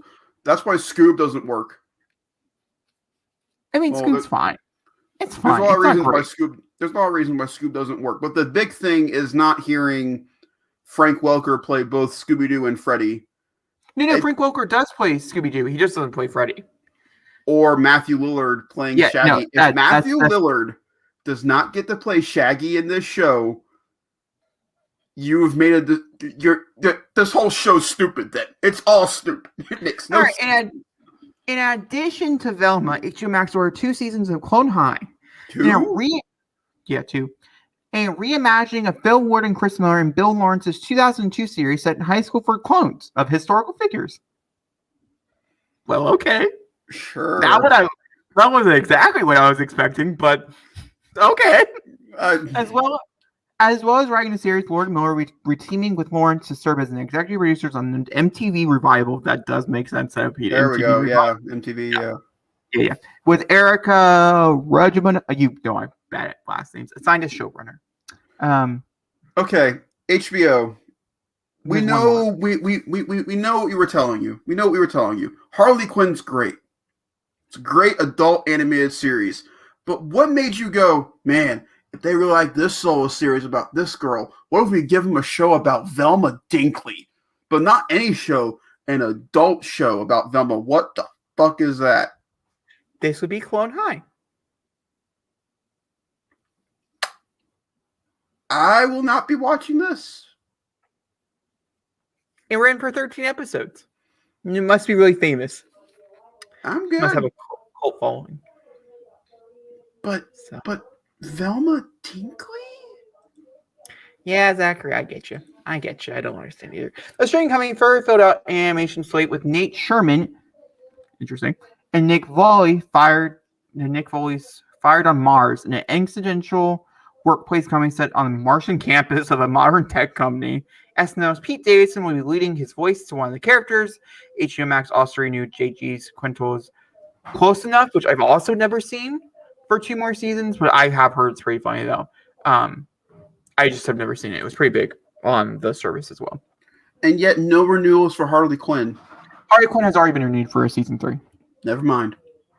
They did that back when they went through what is that called? DC fandom and stuff. All that got announced right after DC fandom. So, yep. Because season 3 will be based on the relationship that is put forward in Harley Quinn season 2 without saying spoilers, but doing in a very organic and non-fighting way, which is going to be really refreshing for any role like that ever made. So I'm really, really excited to see what they do with that property. Let me ask you a question. Of either cartoon studios that you and I used to watch as kids, you and I specifically were more Cartoon Network oriented over Nickelodeon. And the animation standpoint, live action, definitely over on Nickelodeon more so. For sure. If HBO Max could bring back any show from our childhood and redo it in a certain way, what would you want them to do? I have 2. Okay. I don't have 1. I have 2. That's fine. Ed and Eddie. Ooh. Could we all need to see that? That'd be cool. That'd be cool. And Johnny Test. Johnny, really? Johnny Test is an adult? I think that'd be cool. Or maybe Johnny in high school. Or like, I would love to see a more angsty Johnny, but with adult humor. I think that could be really interesting. For me, I would love to see a Kids Next Door. That would also be very interesting. I agree. Retelling, but instead of number 1 through 5 being the kids, as their kids being the K and D, and they turn into the adults and see how that flips. I think that'd be cool. I just got done watching it. I would love to see a adult version of Chowder. I think that'd be really, really funny. I just got done watching the whole show. The zany ones, like the really zany ones, I think would be really interesting. Such as like a much more adult version of Imaginary Friends. What is that? Oh, that'd be cool. You know, where they can actually deal with the situations that are put forward that they couldn't talk about on Cartoon Network. I think it could be really impactful and also very helpful. Talking dude. Enjoyable standpoint, but just from like a actual like helpful standpoint. Because I know a lot of people that used Imaginary Friends as a gateway point for themselves because it was, it dealt with things, about, fear and, putting mental health. It was a very important series for Cartoon Network, and it's a great show, by the way. If you've never seen it before, highly recommend it. Obviously, Adventure Time is thriving on HBO Max. Everything that they've put out so far, of course, done very, very well. The other one I like to see them come back to is Regular Show. I think that one was underputted. I like the stalled humor of that show very much, and so that one would be cool. Steven Universe, I think everybody would agree would be cool to come back. Yeah, I think Steven Universe was one of those TV shows where they started to do ballsy things on, and then people got mad. Man. The movie they started to do ballsy things on, people were mad, and so it got canceled.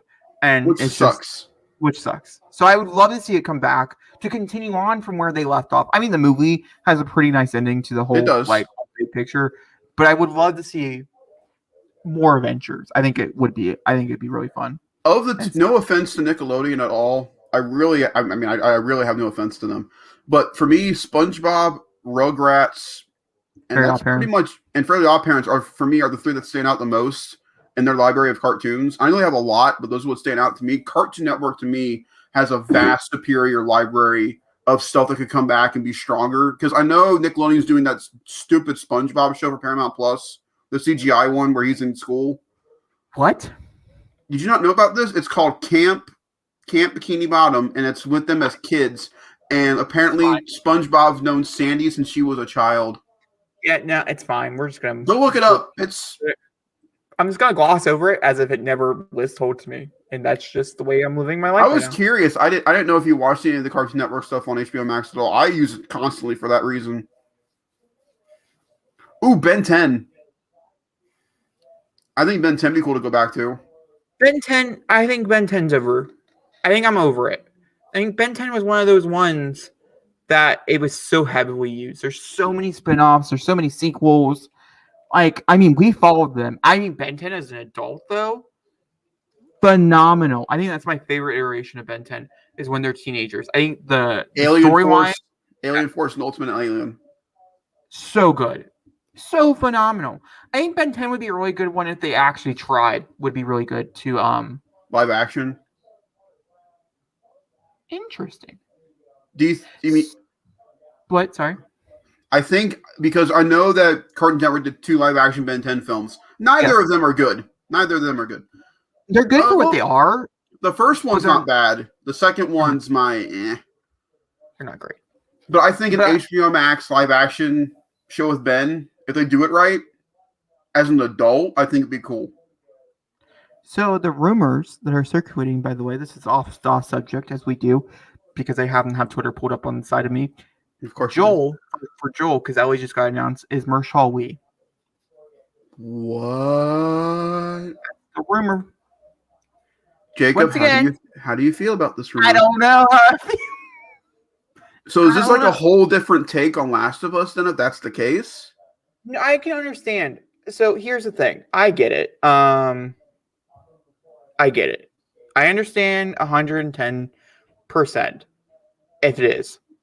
The movie, the games are white. I mean, it's just what it is. I'm not saying it's a problem, because it is a problem. They tried to diversify it a little bit more in the sequel. We cut a lot of those diverse characters, so that's a bit questionable as well. Mm-hmm. It's fine. And so I can understand from a standpoint, like from like a business standpoint, to race bend Joel. I think it's a great character to race bend. Mm-hmm. So like I would. And oh no, they got Mahershala Ali to play Joel. What a bad acting decision. No, it's not. Also, like, Mahershala Ali's also really busy. Like, does he have time to play Joel? But this makes me wonder, if he gets Joel, how far is Blade then? Bro, if Blade is just now getting writers, that means Blade's probably pretty far out. So he's got time then. He probably does have time. So from a studio standpoint, I understand. Now, as you've seen the fans of this game go through a lot in the past year. How would they react to him being cast as Joel? I'm slowly going. Oh, okay. So Hollywood Reporter also stated that Mahershala Ali is not going to be playing Joel, even though he was in major talks. He was one of the front runners. So there you go. Yeah. Okay. There you go. He was one of the major front runners, which is why people are saying that. Who would you want to play Joel? I've already said it like 1,000 times. I say go back, and I would say cast who plays Joel, or because I think I would love to see Troy Baker as Joel. The only problem is Troy Baker would have to be so much older, you know. The only issue. He's also got Troy Baker's a great looking guy, but we had to put some build on for the role too. Yeah. What is that? Who? Oh my god, I can't think of his name. Let me get back to you. I know exactly in my head who I'm thinking of. I know who I want. I know who I want to play him. I know you don't want him, but Jackman. I think Hugh would be a great Joel. Here's the thing, Hugh Jackman. I don't like Hugh Jackman. Not because I don't think Hugh Jackman would do a fun job. Like I think it'd be fine. You know, I want somewhere like, for instance, Mahershala Ali threw me off, but it's creative. It's very like creative. And then it also makes you start thinking about it. Is that should we be casting these roles as if we're seeing them as the characters from the video game, or from a business standpoint? Because we want the TV show to do well. Yeah. And if that's the case, we need to diversify it, and so we need to choose a non-white actor to play against a white actor. So it's a mixed, bag. Yeah. And I don't even think that's the problem, because it's not like Ellie. It's not her dad. Joel is her surrogate dad, and so it can be a different character. I mean, everybody's gonna fight me in the comments saying that Melanie was a diverse character, in which she totally was, but she also died. So, you know what I'm saying, people? I got you. I got you. A little more diversity in the Last of Us world probably would not kill anybody. Maybe it would. Well, the only reason I bring up, Hugh Jackman, I don't think people would want him because Joel is kind of what Logan became by the end of his run on Logan. Yeah. But he just fits it. Like aesthetically, he just fits it. I think that's why a lot of people, though, do like fan cast him, though, in the role. Mm-hmm. Is because of Logan. Because he felt like a Joel-esque character in Logan to begin with. So I don't know. I think he would do really well with the role. It's just me though. I'm not the Last of Us guy here on this show. You are. So therefore, your opinion in this matter means more than mine does. She just does not look like Ellie. I don't see it. I don't see it at all. You know what the best part about that is? You cannot see it now, but when you see her in a trailer in about a year or two, you can go, wow, what a difference. It's the best thing about casting. She's a great little actress. I got the actor wrong, by the way. She's the one who goes into battle at the end of the final season and stuff. I can show you a picture. Okay. I did get the... Here. Let me show you. I got the wrong little girl. I feel bad. Oh! I can see it. I can't see it. It also could be because she's like, remember this? Oh, now I do. Yeah. No, don't show me this. This is depressing. Stop it. It's from it's from one of the worst lit scenes of television. Don't show me that in proper light. Don't show me that in proper light. That's pretty funny. That's a good one. Thank you. I was waiting like he's not laughing. Did he not get the joke? Okay, I just want to talk about... Sorry, we're going on so many fucking tangents. WandaVision's going to have to wait, guys. We have too much to talk about over there. That's going to be an hour in itself. Season 8 of Game of Thrones goes as following. Episode 1, 7.5. Episode 2, 7.8. Oh, there's an uptick. Episode 3, which is The Long Night, by the way, which is 7.4 because there is fan service in there, so people were kind of happy. Episode 5, or Episode 4, 5.4. Oh, we're getting deep. Episode 5, 5.9. Get it. There's a really cool battle, okay? But it's really offensive. I don't like it, but it's fine. And then episode 6, which is the finale. Can you believe only 6 episodes? I still think this is fucking ridiculous, but it's fine. It's the 4. It only has a 4-star with over 300,000 ratings. That, my friend, is really fucking hard to do. Wow. That means not one person didn't like it. The whole world had to hate it. And you have those few in there like, this was phenomenal. Oh, shut up, you piece of shit. No, if you like the Game of Thrones finale, you like the Game of Thrones finale. It's fine. I just don't agree with you. And I just think your taste is really bad. And I don't think we would get along very well. Your mind is so far in Oz. I mean, exactly. You like that season. You're ruining my segue. I was saying because you were talking about that so much. I was like, your mind's so far in Oz. Speaking of Oz, okay, this to me is probably the most controversial topic that I brought to the table today. Not Marvel, the other one. So within the past week, Marvel Watchmen's has just been thriving and going to different projects. I'm happy for them. They deserve it. The writing on Watchmen's incredible. The directing in Watchmen's incredible. Therefore, they deserve more work. However, one's great. The other one, questionable at best. So the writer from Watchmen, I forget her name, she will be writing the script for Marvel's Blade. I think this is a smart idea. Blade should be a sophisticated character, and going off the way the Watchmen was written, I think it'll work very well for Blade. What are your thoughts on that one before we get to the other one? I know you haven't. Oh, yeah, I totally completely agree with that. I've seen episodes. I've not seen the whole thing, but I've seen episodes. Zachary went ahead and watched the whole thing, even though I had specifically asked him not to, but he was like, bitch, I'm doing it anyways. And I was like, fine, I guess you can do it. So he did. I love that show so much. It's so good. Now, the other one, we have... From a family perspective, I genuinely know what Peyton thinks of this news, because I think this is the most stupidest thing in the world. Now listen, remakes are remakes. You can take them for what they are. If you don't like it, you've still got the original. I still take the original Total Recall over the remake every day. However, I still think that The Departed is a far superior film over Infernal Affairs. Same thing with The Fly. I think the David Cronenberg version is far superior to the original. So the remakes can always be better than the originals or vice versa. However, there are just certain films in life that you just don't touch. The Godfather, Back to the Future, and The Wizard of Oz and Casablanca. Those 4 films specifically, and Gone with the Wind. Five. Those 5 films. You just don't touch. Gone with the Wind. I agree in certain aspects, but for the legacy of the film, it's hard to see someone else doing it, and especially for Wizard of Oz specifically, because Judy is not here anymore. She a very long time ago she passed, but to not have her blessing on this movie, I think hurts it a lot. Most of the actors from that film, it's 82 years old. That's the other thing that kind of hurts. It is one of the oldest films ever. And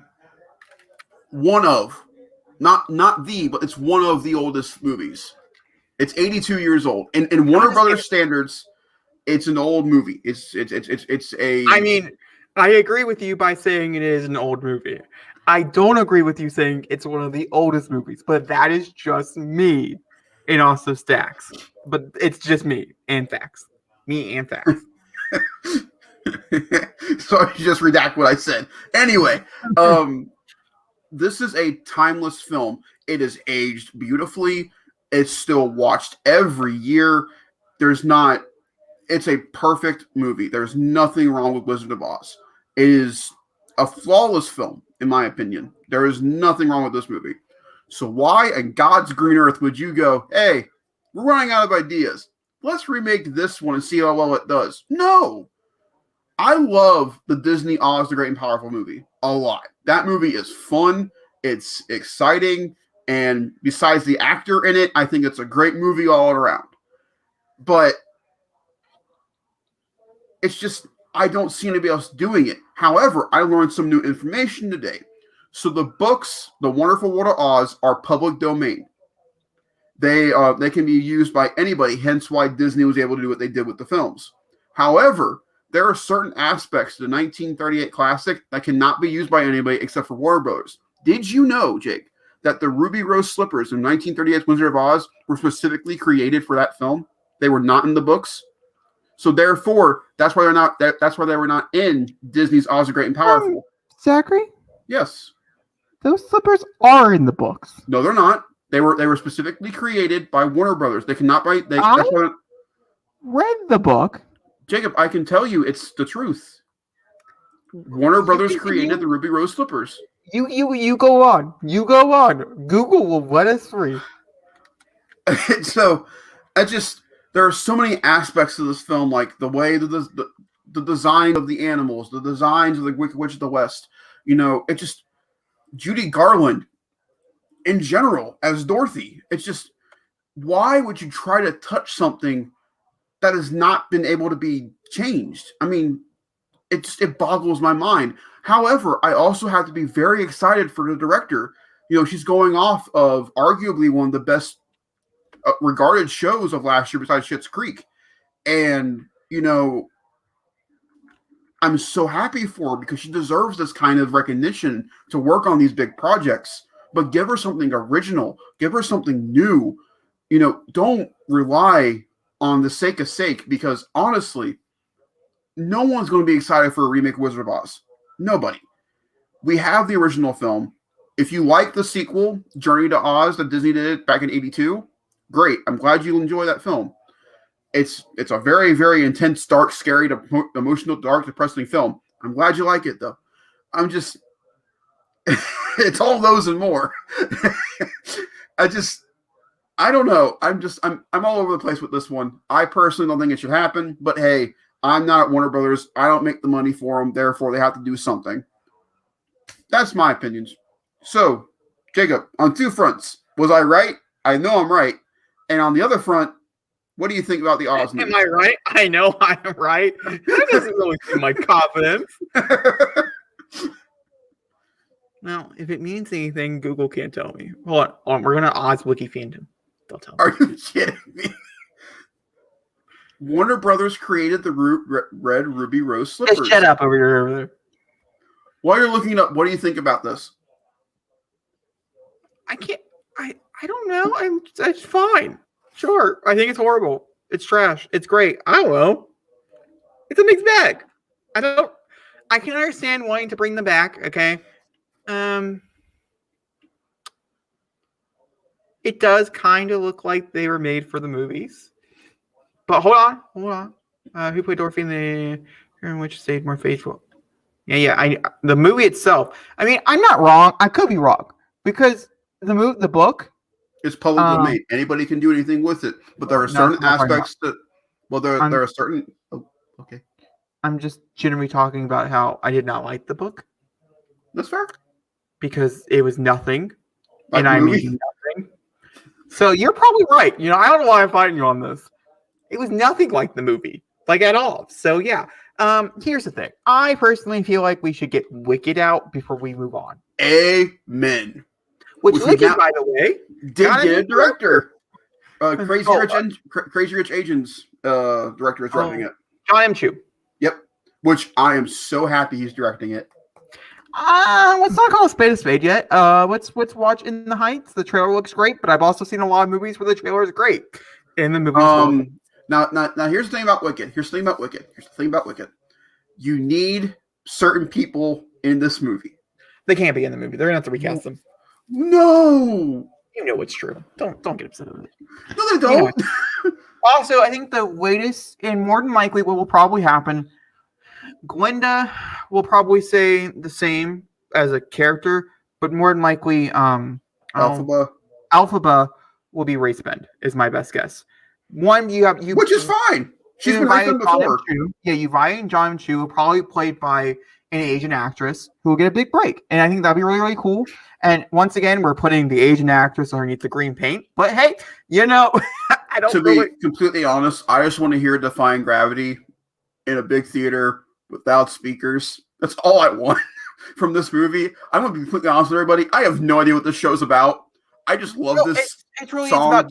It's about two best friends and how they fall apart and how it takes apart the world or whatever. I don't know. It's really cute. It's a good time. It's a fun time. But yeah, that brings us to the end of the part. Yeah, we're definitely not talking about WandaVision. So Zachary, what have you been watching?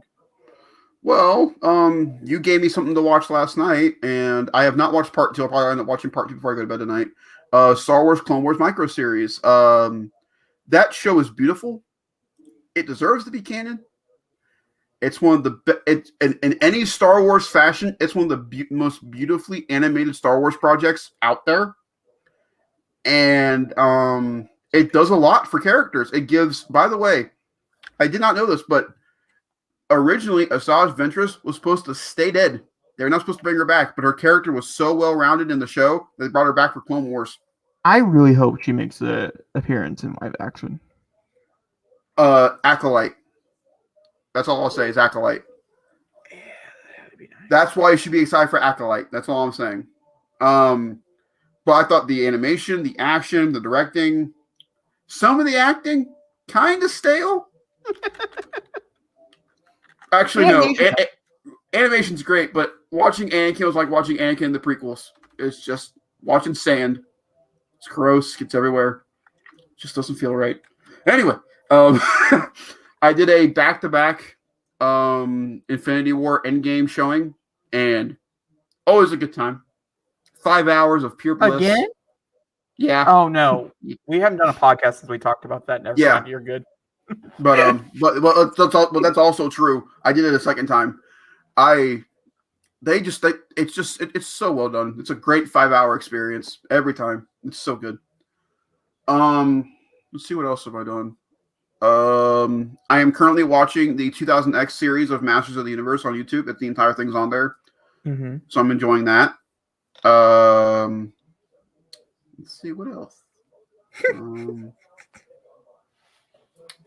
Trying to think.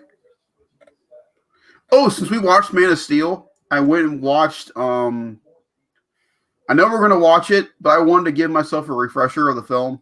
I went and watched the first 20 minutes of Suicide Squad. That's the best part? No, I just said the first 20 minutes. I stopped. I remembered why I hated this movie. I remembered. It's the music. It kills it. It fucking destroys. It can't make up its mind. It's piratical. It's stupid. It doesn't work. I can't wait because you have someone who is so in love with scores, and you have someone who could give a shit about scores who's so in love with music. So I love the movie because of its music. Zachary hates the movie because of its music. It trumps out what I think is a great score, and it aggravates me to no end. Oh, frustrating. I hate the score. Frustrating. Trying to think. It's Zachary. I watched Civil War. I had a Marvel week. I watched Civil War.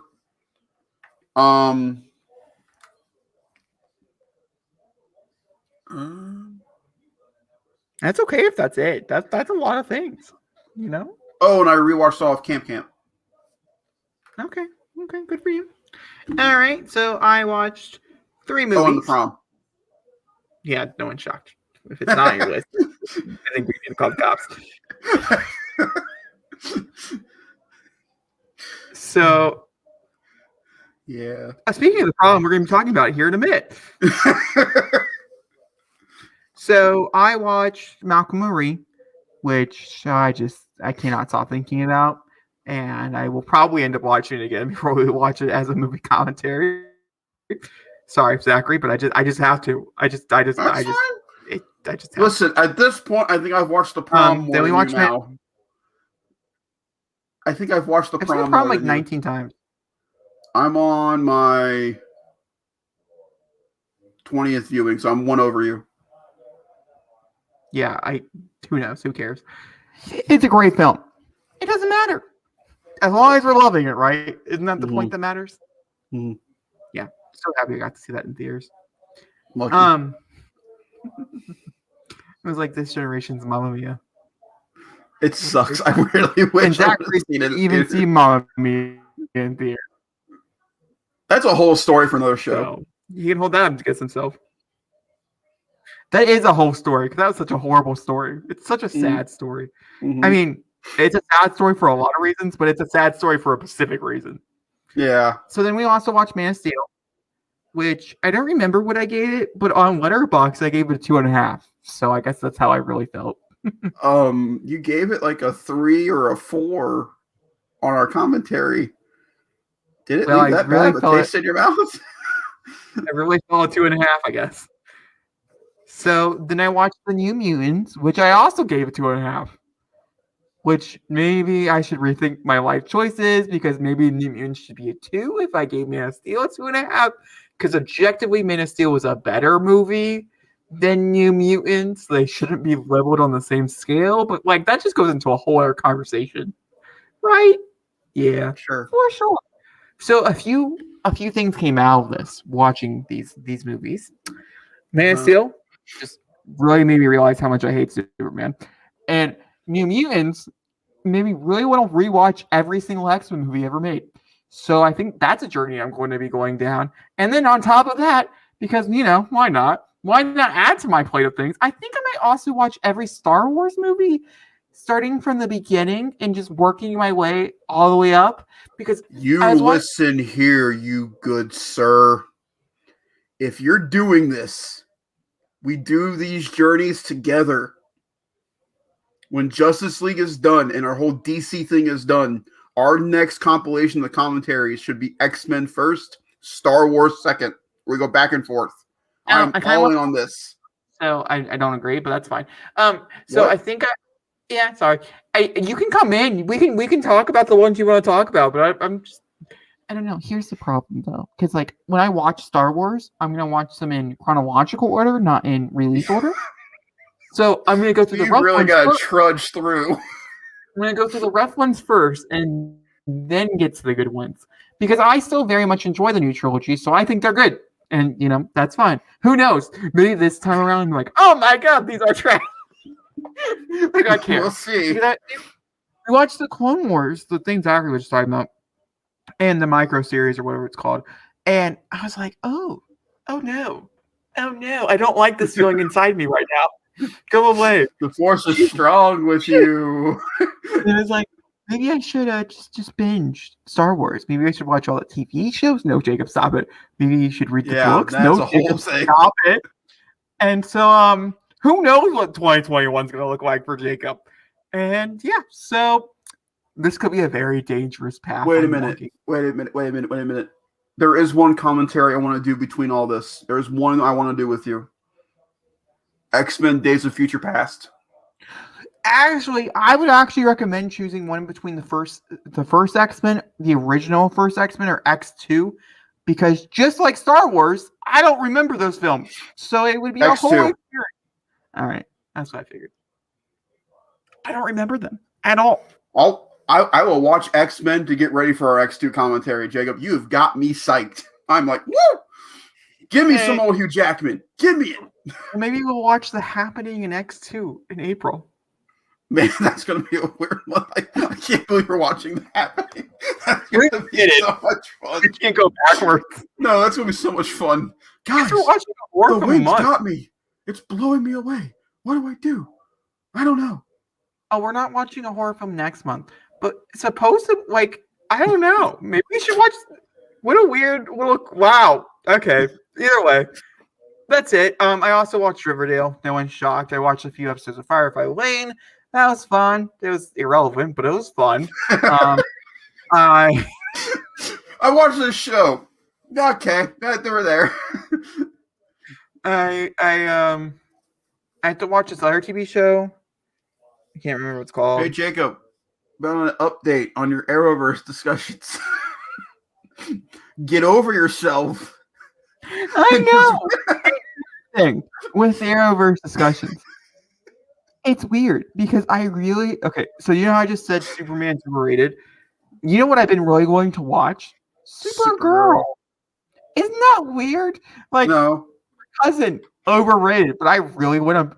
And I feel like what I need to do, I need to get out of this mind that every little, it's just because I watched that one season and things didn't make sense because I didn't watch them in chronological order. Now my brain's like, you have to watch them in chronological order to make it make sense. Stupid Arrowverse and all of its crossovers. Yeah. It's just the truth. But you know what all this DC stuff make me want to do? Binge watch all Smallville again. Yeah, nope, have not got that feeling. I'm very happy about that one. Moving over to movie comment. Oh, Smallville. Oh, that's a whole scandal in itself as well. I don't care. That's okay. We'll talk about it when we want to talk about it, but Smallville is my superhero show as a kid. I love that show so much. All right, let's talk about the movie commentaries for the rest of February, guys. Can you believe that we have 2 left? 2 beautiful ones. All right, next week. Zachary still has yet to give me a date, but we will know. We will know soon. I can actually look at my schedule right now because it should have been posted on ADP. So you say what they are, and I'll let you know. All right, next week we're watching The Prom, which I think we're all both looking to. We chose, by the way, this is the way we chose it. Man of Steel, because we promised it a while ago, so Man of Steel was already slated, but it wasn't a choice. And then The Prom was chosen because it's a perfect romance movie, in our opinion. Has a great romance story throughout. Excellent for Valentine's Day. And then we chose Malcolm and Marie for the second week because, in my opinion, it's the opposite of a romance film.